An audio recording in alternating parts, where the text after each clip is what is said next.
It's not an accident that the axiomatic Western individual is someone who was unfairly nailed to a cross and tortured. It's like, yes, right, exactly. So what do you do about that? Well, I thought about that for a long time too. It's like, well, you don't get together in a damn mob, because all that does is allow you to be as horrible as you could possibly imagine and suffer from none of the consequences. That's a bad idea. So how about we don't do that? Well, there's a deep idea in the West too. It's like, pick up your damn suffering and bear it and try to be a good person so you don't make it worse. Well, that's a truth. You know, I read a lot about the terrible things that people have done to each other. You just cannot even imagine it. It's so awful. So you don't want to be someone like that. Now, do you have a reason to be? Yes. You have lots of reasons to be. God, there's reasons to be resentful about your existence. Everyone you know is going to die.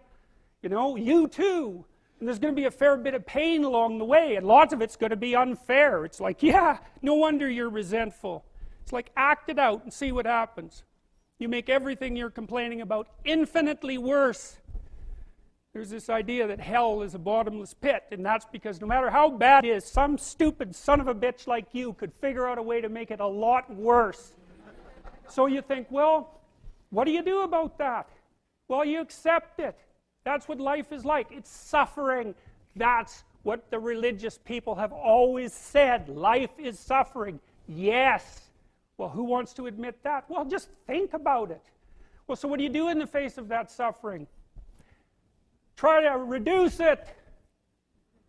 Start with yourself. What good are you? Get yourself together, for Christ's sake, so that when your father dies, you're not whining away in a corner, and you can help plan the funeral, and you can stand up solidly so that people can rely on you.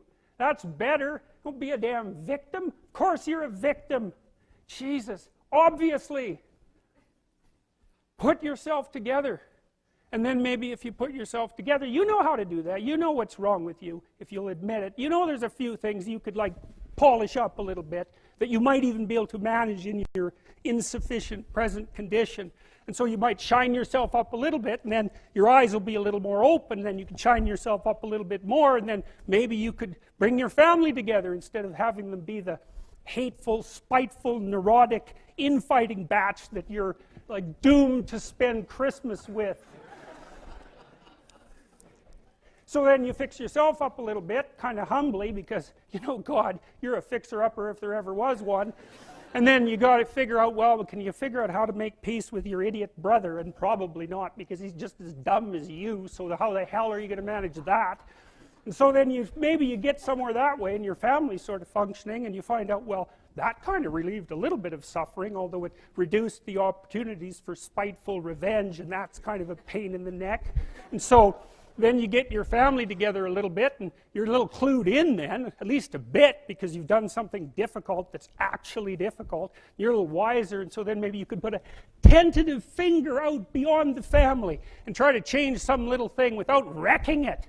It's like, our society is complex, and we teach our students that they could just fix it. It's like, go fix a military helicopter and see how far you get with that. It's like, what are you going to do? You're like a chimp with a wrench. Whack! Oh, look, it's better. It's like, no, it's not better. Things are complicated, and to fix things is really hard, and you have to be like a golden tool to fix things, and you're not. So, and that's the other message of the West. It's like, how do you overcome the suffering of life? And I'm not saying it's only the message of the West. How do you overcome the suffering of life? Is be a better person. That's how you do it. Well, that's hard. It takes responsibility. And I think, you know, if you said to someone, you want to have a meaningful life? Everything you do matters. That's the definition of a meaningful life. But everything you do matters. So you're going to have to carry that with you.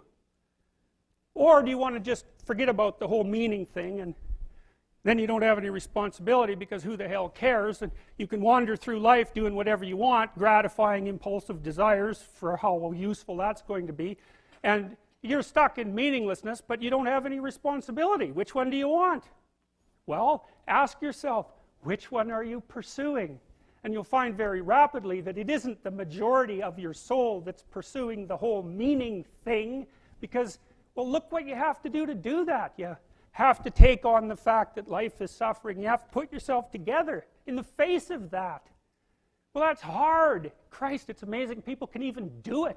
I'm stunned every day when I go outside and it isn't a riot with everything burning.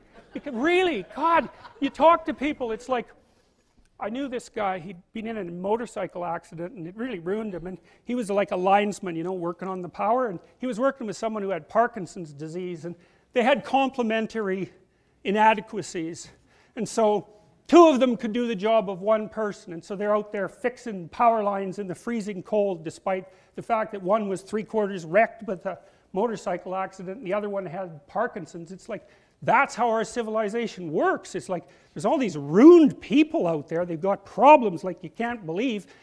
Off they go to work and do things they don't even like, and look, the lights are on. My God, it's unbelievable. It's a miracle. It's a miracle.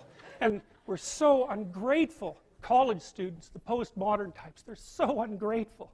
You know, they don't know that they're surrounded by just a bloody miracle. It's a miracle that all this stuff works, that all you crazy chimpanzees that don't know each other can sit in the same room for 2 hours sweltering away without tearing each other apart, because that's what chimps do. So, anyways, so what happened? Well, I made some videos and I got to the bottom of some things, at least as far as I can tell, so I told you what the bottom is, and then I got this idea about what you might do about it, which isn't my idea. It's not my idea. It's an old idea. It's far older than Christianity. It's old. It's the oldest story of mankind. Get yourself together. Transcend your suffering. See if you can be some kind of hero. Make the suffering in the world less. Well, that's the way forward, as far as I can tell, if there is any way forward. And that's what's under assault by the postmodernists. So look out, because they know exactly what they're doing, and they know exactly why they're doing it.